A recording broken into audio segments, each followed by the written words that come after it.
참 예수님, 네, 오늘은 연종제 30주간 금요일입니다. 복음 묵상 함께 하도록 하시겠습니다. 성부와 성자와 성령의 이름으로 아멘.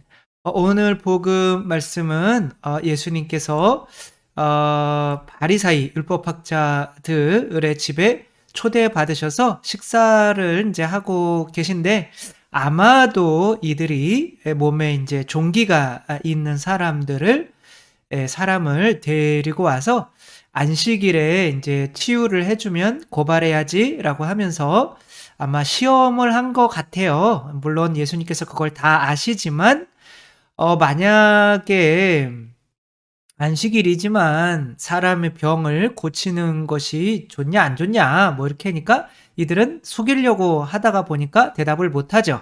그리고 예수님께서 이제 고쳐주세요. 그리고 또 물어보세요. 만약에 너희 아들이나 소가 우물에 안식일에 빠져 있다면 너희들은 건져내지 않겠냐? 그것도 일하는 거라 안 하겠냐? 라고 했더니 또 대답을 못해요. 그러니까 뭐 여러 어떤 방향으로 생각해 볼 수는 있지만 안식일이라고 하는 게 하나의 계명이죠, 규정이죠, 법이죠, 그렇죠?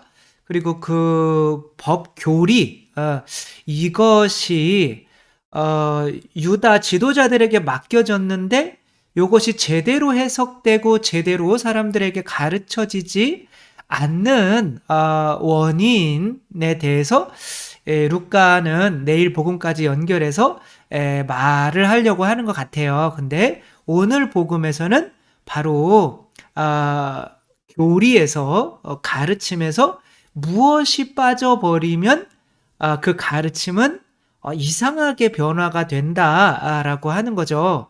그래서 그 무엇이 무엇인지 여러분 한번 생각해 보시면 한번 복음 말씀 읽어보도록 하겠습니다. 루카가 전한 거룩한 복음입니다. 예수님께서 어느 안식일에 바리사이들의 지도자 가운데 한 사람의 집에 가시어 음식을 잡수실 때의 일이다. 그들이 예수님을 지켜보고 있는데 마침 그분 앞에 수종을 앓는 사람이 있었다. 예수님께서 율법 교사들과 바리사이들에게 안식일에 병을 고쳐주는 것이 합당하냐 합당하지 않으냐 하고 물으셨다. 그들은 잠자코 있었다. 예수님께서는 그의 손을 잡고 병을 고쳐서 돌려보내신 다음 그에게 말씀하셨다. 너희 가운데 누가 아들이나 소가 우물에 빠지면 안식일일지라도 바로 끌어내지 않느냐? 그들은 이 말씀에 아무 대답도 하지 못하였다. 주님의 말씀입니다. 그리스도님 찬미합니다. 네, 오늘 복음 뉘앙스가 계속 예수님께서 이들을 뭔가 다그치고 있는 것 같아요. 그렇죠? 안식일이라고 하는 거 너희들이 이해하기에 병을 고쳐주는 게 합당하냐 안 고쳐주는 게 합당하냐, 그리고 안식일에 너희들 자식들 우물에 빠지면 안 구해줄 거야? 라고 하는 게 너희들 안식일의 의미를 잘못 알고 있는 거 아니야? 라고 하시는 거죠. 그렇죠? 거기 안에서 예수님께서는 비유로 이들에게 이렇게 말씀을 하시죠. 너희들에게 소나 아들이 만약에 빠졌다고 가정해 봐라. 너희들이 안 구하겠나? 라고 하는 거죠. 그 말에 이들이 평생 동안 요렇게 배워왔던 안식일에 대한 어떤 학문적인 이게 이 사람들은 평생 법을 연구하는 사람들이잖아요. 근데 이 비유 하나에 대답을 못해요. 이게 뭘까요? 우리의 많은 이론들이 하나의 비유를 이기지 못한다는 거죠. 그렇죠? 그러니까 교리는 이론으로 막 이렇게 가르쳐줘야 되는 거예요. 쉬운 비유를 통해서 가르쳐야 되는 거예요. 쉬운 비유를 통해서 가르쳐줘야 되는 거죠. 그렇죠? 근데 비유를 들지 못하는 이유는 내가 완전히 이거를 이해하지 못했을 수도 있고 뭐 여러 가지 원인이 있겠죠. 그렇죠? 그러니까 비유라는 게 뭐예요? 상징이라는 게. 태극기는 하나의 상징이죠. 그렇죠? 근데 태극기에 대한 경례를 할 때 우리들은 보통 손을 이마에 대지 않고 이렇게 가슴에 대죠. 왜 가슴에 될까요? 태극기에 대한, 그리고 뭐 금메달 따가지고 막 이렇게 감동하면서 태극기. 이 태극기는 하나의 비유고 상징이죠. 그렇죠? 그래서 이 태극기가 종이나 헌 저기 헝겊에 불과하지만 이거를 보면서 뭔가 눈에 보이지 않는 나라라고 하는 것을 생각하는 거죠. 이 태극기 안에 나라가 들어가 있는 거죠. 그렇다고 이 태극기를 찢어버린다고 나라가 없어지는 건 아니잖아요. 이게 하나의 상징인 거잖아요. 그죠? 그 상징이 어디를 건드리는 거예요? 이 상징이라고 하는 거는 이게 눈이나 귀, 이게 감각, 육체인 거죠. 그죠? 육체를 통해서 저게 우리의 나라를 상징하는구나. 이 머리를 넘어서서 그럼 어떻게 해야 되는 거지? 저거의 마음으로 내 나라를 위해서 마음을 내어주어야 되는구나. 이 심장까지 가는 거란 말이야. 그러니까 사람의 단계가 육체와 이 머리와 이 심장이 있는데 상징만이 심장까지 간단 말이야. 근데 이 종교가 타락하다가 보면 어떠한 현상이 일어나냐면 이 상징을 잃어버려요. 우리 종교가 타락했다고 하는 거는 아니고 바티칸에 가면 이렇게 매년 새로운 구유를 이렇게 이제 해요. 올 겨울에 오면 그렇게 하겠죠. 그렇죠? 그리고 이제 성탄 트리도 어마어마하게 큰 성탄 트리를 가져다 놓죠. 근데 제가 여기 있는 동안 이 성탄 트리의 의미가 뭔지 알려주는 사람은 아무도 없었어요. 왜냐하면 아무도 모르니까. 근데 유튜브에 성탄 트리 교리 이렇게 찾아봐요. 그러면은 그 평화방송에서 옛날에 했던 그 성탄 트리 내용이 나와요. 성탄 트리는 에덴 동산에 있었던 생명나무이고 선악과를 먹었기 때문에 먹지 못하게 된 이 생명나무이고 이 생명나무는 내 살과 피를 먹고 마셔라 라고 하신 예수 그리스도를 상징하고, 그래서 예수 그리스도를 상징하기 위해서 하늘에다 별, 다윗의 별을 이렇게 해놓고 또 이제 반짝반짝 옛날엔 촛불 돌렸겠죠. 그렇죠? 빛으로 오셨기 때문에, 어둠의 빛으로 오셨기 때문에 빛을, 그리고 이렇게 구슬들을 달아 놓은 것이 아니라 성체를 달아서 이것이 바로 예수 그리스도의 탄생을, 생명나무의 탄생을 기리는 것이다. 이렇게 유튜브에 이렇게 나와. 옛날에 있어요. 근데 아무도 안 찾아봐요. 근데 우리는 이 상징성을 잃고 전례에 참여하면 그 전례에서 이 성탄 트리를 만든 이 노고가 우리에게 은총으로 올까요? 전혀 안 와요. 그렇죠? 이 그리스도의 몸, 그리고서 이 밀떡이 바로 예수 그리스도를 상징하고 또 예수 그리스도 자체라는 거를 우리가 믿지를 않으면 이것이 영하더라도 예수 그리스도가 나를 위해서 죽으셔서 살과 피로 나에게 들어오신다는 것이 믿겨져야 이 성체가 나의 심장을 건드려서 나도 예수님의 양식을 먹고 하느님 자녀구나, 하느님 자녀처럼 살아야겠구나, 이런 변화가 일어나는 거지. 이 상징이 이해를 못하면 이 전례나 이런 것들은, 교리나 이런 것들은 어떻게 돼요? 나에게 심장까지 들어오지를 못한단 말이에요. 지금 우리의 교리들은 약간 이 상징을 잃어버렸어요. 그쵸? 그리고 상징을 하더라도 제대로 이해하지를 못하니까 잘못된 상징들을 해요. 해고는 싶은데 삼위일체를 해는데 뭐 물이나 뭐 수증기나 얼음 뭐 이런 식으로 이게 이제 그 양태론 이단이잖아요. 그쵸?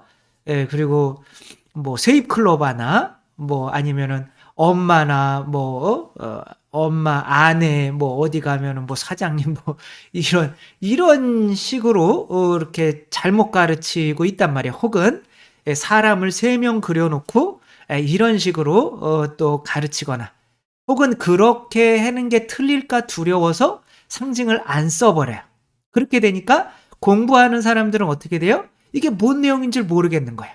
그러니까 왜 교회가 상징을 잃어버리는가? 그래서 교리가 왜 어려워지는가? 그것은 교회가 부자가 되기 때문에 그래요. 그거는 내일 강론에 조금 더 자세하게 말씀을 드릴게요.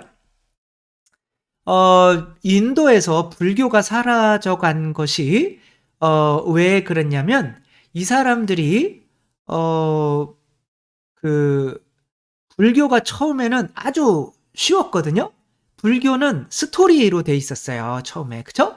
이 시타르타라고 하시는 어떤 소왕국의 왕이 이 세상은 고통이구나라는 걸 깨닫고 그 고통을 극복하기 위해서 야, 고통을 극복하려면 어떻게 해야 되지? 늙지 않을 수도 없고 아프지 않을 수도 없고 그럼 어떻게 해야 되지? 그 원인이 바로 내 안에 있었구나. 내 자아, 집착하는 거, 늙어가는 거, 병드는 거, 돈, 명예 이런 거에 집착하는 내 자아만 없으면 내가 고통을 겪지 않을 수 있겠다라고 보리수 밑에서 깨달아서 이제 자아를 버려라. 그게 고집멸도 아니에요. 그쵸? 인생은 고통이고 고성제, 집성제는 그건 집착 때문인데 그건 자아 때문인데 멸성제, 그 자아가 없어지면 도성제, 열반에 이른다. 행복에 이른다. 그러니까 고통이 없어지는 게 행복인 거예요. 그러니까 요 스토리가 있었단 말이에요. 그러니까 사람들은 그거 되게 쉽네. 그럼 내 자신을 버리면 되는 거네? 라고 했는데 이들이 잘 살게 되다 보니까 어떻게 돼요? 큰 사원들을 지어주고 밖으로 나갈 필요가 없으니까 이들은 사원 안에서 어떠한 일을 하느냐면 이제 그냥 쉬웠던 그 교리를 그리고 스토리, 상징, 비유로 되어 있었던 이 교리들을 체계화하는 거야. 8만 대장경으로 만들어버려요. 그냥 보면 헉 하는 거죠. 그쵸? 저걸 누가 공부해? 라고 하니까 그리고 뭔가 예절이 많이 생겨요. 그러니까 이 절에 들어가면 편안하기보다는 뭔가 이렇게 성수도 찍어야 되겠고 뭐 무릎을 또 꿇었다 일어났다 뭐 이런 게 나쁘다는 건 아니에요. 아무튼 이런 거 뭔가 이렇게 저는 복사하다가 애가 토하는 것도 봤어요. 긴장해가지고. 아니 하느님 만나는 시간이면 행복해야 되는 시간 아니에요? 근데 전례를 틀릴까봐 토해요. 이게 정상이냐고요. 이게 그만큼 이제 편안하지 못한 종교가 돼버리는 건데 이렇게 나라와 돈과 결탁이 된 것들은 이제 이슬람이 이제 쳐들어왔을 때 이제 뭐 이들이 이제 믿었던 힌두교 신들 있잖아요. 그 힌두교 신들은 되게 쉽단 말이에요. 뭐 우리나라의 뭐 성황당 뭐 무속신앙처럼 무속신앙은 아주 옛날부터 지금까지 정권이 바뀌어도 변하지가 않아요. 왜냐하면 사람들한테 쉬워요. 그 신이라고 하는 게 있어서 나를 도와주는 뭔가가 어디마다 다 있어요. 그죠? 그렇게 쉽게 다가갈 수 있는 신들을 사람들은 받아들이게 되고 이런 어려운 교리들, 철학이 되어 있는 이 교리들은 이제 지식층이나 돈 많은 사람들의 것이 되어버린단 말이에요. 그러면 이제 정권이 바뀌거나 뭐 돈 많은 사람들이 이렇게 망하게 되면 어떻게 돼요? 이런 지식층이나 돈 많은 사람들을 기반으로 했던 종교는 사라지게 되는 거죠. 그래서 인도에서 불교가 사라졌죠. 그러니까 그렇게 되기 이제 먼저 시작하는 게 뭐냐면 부자들이나 똑똑한 사람들한테는 뭐를 할 필요가 없느냐면 비유로 말해줄 필요가 없는 거예요. 이야기, 스토리로 말해줄 필요가 없는 거예요. 왜냐하면 그들은 그거를 유치하게 느껴요. 그쵸? 여러분이 일체유심조라고 들어봤죠? 그게 뭐예요? 원효대사가 내 안에 있는 뭐예요? 내 모든 것 이게 처음에 이제 당나라로 신라 때 유학을 둘이 이제 가고 있는데 막 비바람이 쳐서 머물 데가 없어가지고 이제 굴에서 머물렀는데 알고 봤더니 여기 시체들이 있는 거예요. 그러니까 그리고 거기 물도 마시고 막 그랬는데 그 해골에 썩은 물을 마시고 막 그래. 그때는 너무 달고 너무 좋았는데 그 곳이 무덤이라는 거를 알고 나가지고는 비가 계속 와서 또 머물러야 되는데 이게 막 너무 무서워가지고 귀신도 나타나는 것 같고 막 그렇다는 거예요. 그래서 이게 배울 필요가 없구나. 모든 것은 마음에 달려있는 거구나. 아까 그 부처님의 이야기를 모든 건 내 자기에게 달려있는구나. 그거를 내가 스스로 깨달은 거예요. 그쵸? 그래서 남이 타불만 하면 된다. 그것만 해라고 이렇게 쉽게 다가가는 거죠. 이게 이런 불교가 남유아미탑을 지금도 하잖아요. 그죠? 관세음보살 이분들이 만든 거란 말이에요. 근데 이제 이런 스토리들이 없어지고 마하바냐 바라심경 뭐 이렇게 막 가면서 뭐 이렇게 뭔가 이렇게 어려워지면 철학이 되면 이제 어려워진다는 거예요. 이렇게 사람들한테. 그러니까 비유나 스토리가 없어지면 어떻게 되는 거예요? 예, 그것은 그 처음에 시작했던 그 단순했던 교리가 분명히 이제 뭔가 변질이 되어 가고 있다라고 하는 거죠. 이제 불교가 나와서 한번 이제 더 좀 알아보면 우리가 지금 우리나라에 있는 조계종 교파가 크게는 불교 교파가 조계종과 천태종이죠. 그쵸?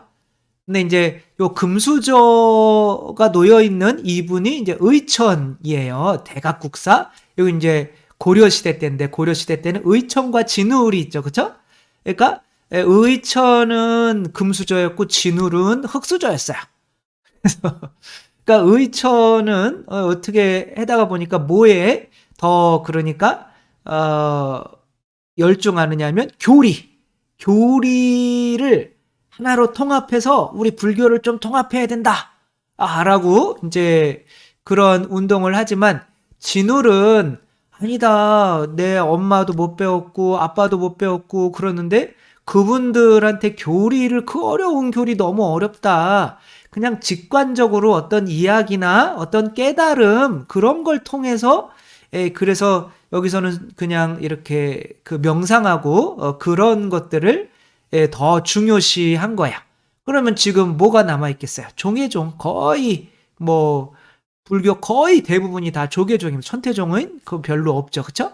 그러니까 우리가 이 민중들과 떨어지면서 그들에게 설명을 뭔가를 해주려면 교리대로 해주는 게 아니라 어떤 비유를 들어줘야 돼요. 그러니까 그 비유, 상징들이 없어졌다는 거는 우리 교회가 어떻게 됐다는 거예요? 친절함을 잃어버리고 돈이나 명예 이런 쪽의 사람들과 더 어울리게 된다는 거죠. 그렇죠? 이 가톨릭 4대 교리 외우시죠. 그렇죠? 첫 번째는 뭐예요? 우리가 교리 배울 때 첫 번째 4대 교리는 천주 존재, 두 번째는 삼위일체, 그 다음에는 강생구속, 네 번째는 상선벌학인 거죠. 그렇죠? 하느님은 존재하신다. 하느님은 삼위일체이시다. 하느님은 세상을 구원하러 오셨다. 네 번째는 안 믿으면 지옥 간다. 뭐 이런 심판이 있다. 그러니까 이런 것들을 이렇게 가르치는데 이게 그렇게 되면은 뭐 알기는 알겠는데 무조건 믿으면 되기는 하겠는데 이게 뭔가 문제가 조금 좀 이해하기가 좀 어렵잖아요. 그쵸? 그래서 하느님을 뭐 다른 신은 없고 왜 하느님이 있어야 되는지, 그리고 요거 삼위일체도 이게 르블루페라고 하시는 분이 그려놓은 건데 천사 3명, 아니 저렇게 어떤 남성인지 여성인지도 모르는 저 성이 다른 저런 성이 같은 세 분이 모여서 무슨 재미겠어요. 그쵸? 저것도 삼위일체가 아니란 말이야. 그러니까 비유로 표현을 하면은 뭔지 알겠는데 아닌 거예요. 그쵸? 너무 어려운 거죠. 그러니까 뭐 하느니 그러니까 애기가 왜 태어나냐? 엄마 아빠가 사랑해서요. 그러니까 창조되는 데는 먼저 뭐가 있어야 돼? 사랑이 있어야 되죠. 그 사랑이 그러면 세상이 창조했으면 뭐가 먼저 있겠어? 사랑이 있겠죠. 그 사랑이 그러면 하느님이겠네. 그러네요. 근데 사랑은 혼자 할 수 있어? 아니죠. 둘이 있어야죠. 그러니까 둘만 돼? 아니죠. 둘이 서로 주고받는 게 있어죠. 그럼 삼위일체겠네. 그런데 자식이 사랑하는 사람이 이 자식이 아프면은 가만히 있나? 자식을 위해서 조금 고생을 해. 내려와야 되는 거죠. 그렇죠? 우리 구원하기 위해서. 그렇게 세상에 오셨네. 내가 아파서 병원에 있다면 어떻게 돼요? 병원까지 엄마 아빠가 찾아오잖아요. 이제 그런 것처럼 하나님이 찾아오셨는데 아들이 엄마 아빠 다 필요 없어. 언제 잘해줬다고. 나는 그냥 엄마 아빠 없는 것처럼 살래? 그러면 이 엄마 아빠가 고쳐주려고 하는 걸 받아들이지 않으면 지옥 가게 돼. 뭐 이런 식으로 그냥 비유로 설명을 해주면 금방 다가올 수가 있잖아요. 그죠? 근데 사실 뭐 하느님이 계시다. 이건 신론이라고 그래요. 이거를 1년 동안 배워요. 근데 뭔 소린지 모르겠어요. 삼위일체? 이거는 신학교 내내 배우는데 뭔 소린지 모르겠어요. 강생구석? 왜 내려와서 저렇게 십자가에 못 박혀서 하느님이 돌아가셨는지 모르겠어요. 상선벌학? 왜 천주교만 믿어야 천당 가요? 다 갈 수 있지 않나? 뭐 이래요. 그러니까 이게 뭐냐고요, 이게. 예, 그래서 비유가 스토리가 죽으면 죽었다는 거 하는 거는 교리 자체가 이미 부자들과 권력자들에게 종교가 이렇게 통합이 돼서 그들을 위한 종교가 됐기 때문에 가난하고 못 배운 사람들에게 설명해 줄 필요가 없기 때문에 그렇게 쉽게 이야기하는 스토리나 비유나 상징이 사라져서 심지어는 맨날 우리가 매년 장식하는 성탄 트리에 대한 의미도 우리가 잊어버리는 식으로 이 교리가 좀 변질되거나 잊혀지거나 그렇게 보통 민중들이 이해할 수 있는 교리에서 벗어나서 결국에는 그런 부자들이나 그런 권력층 나라가 망하게 되면 결국 그 종교는 그 지역에서 사라져 버린다. 라고 하는 거죠. 우리가 잘 살게 될수록 이런 거를 굉장히 조심해야 하는 거죠. 이 공명이라고 아시죠? 그쵸? 이 소리쇠를 이쪽에서 땡 치면 저쪽에서도 이렇게 땡 치면 이쪽에서도 똑같이 이렇게 울려요. 윙 이쪽에 띵 치면 이쪽에서도 웽 울려서 땡 친 거를 가만히 잡고 있어도 이쪽에서 계속 웽 치지도 않았는데 울고 있어 이쪽에서. 이게 이제 소리가 공명이 되는 거죠. 그쵸? 왜 그래요 이게? 다른 이게 이제 그래도 같은 물질이고 그쵸? 같이 모양도 같고 이거를 받아들일 수 있기 때문에 그런 거지. 바위덩어리는 그렇게 이 소리를 공명하지 않잖아요. 그쵸? 그러니까 마찬가지인 거예요. 그러니까 내가 누군가를 사랑하면 심장에서 나와서 어떤 비유를 들어서 이제 스토리나 비유나 상징적인 것들로 이렇게 이해를 이렇게 해준단 말이에요. 그죠? 그러면 그 사람이 그것을 아까 태극기에서도 마찬가지고 그것을 눈으로 보고 귀로 듣고 머리로 이해해서 심장까지 와서 그렇구나 라고 이제 믿음까지 간단 말이야. 따라서 우리가 절대 없어져서는 안 되는 거. 예수님께서는 이들 막 수없이 공부만 하는 막 책 가지고 와서 막 펼쳐 보이죠. 그렇죠? 이들을 예수님께서는 니들이 만약에 안식일에 아들이나 소가 우물에 빠졌으면 그들 안 구할 거야? 이거로 이들이 이 비유 말씀으로 이들이 평생 동안 공부해온 이들의 입을 막아버리셨다는 거. 그러면서 너희들에게 비유, 상징, 스토리가 없어진 게 너희들한테는 교리가 너희들 안에서 타락하게 만든 가장 큰 원인이야. 라고 예수님께서 말씀하신다는 거 생각하면 우리가 최대한 누군가에게 교리를 가르치고 또 무언가를 할 때 최대한 쉽게 가르치기 위해서 우리 이 지상에 있는 어떤 상징들 이런 것들로 우리들이 아는 것들을 전달하려고 노력해야겠고 저도 사실 그래서 사실 뭐 이런 예화나 막 그러니까 막 맞지 않는 것도 억지로 두드려 맞히려고 하는 거는 그게 그만큼 찾기가 어렵기 때문에 그런 거죠. 그만 시간이 막 두세 시간씩 걸려. 그러니까 아주 막 5분 이야기 할 것도.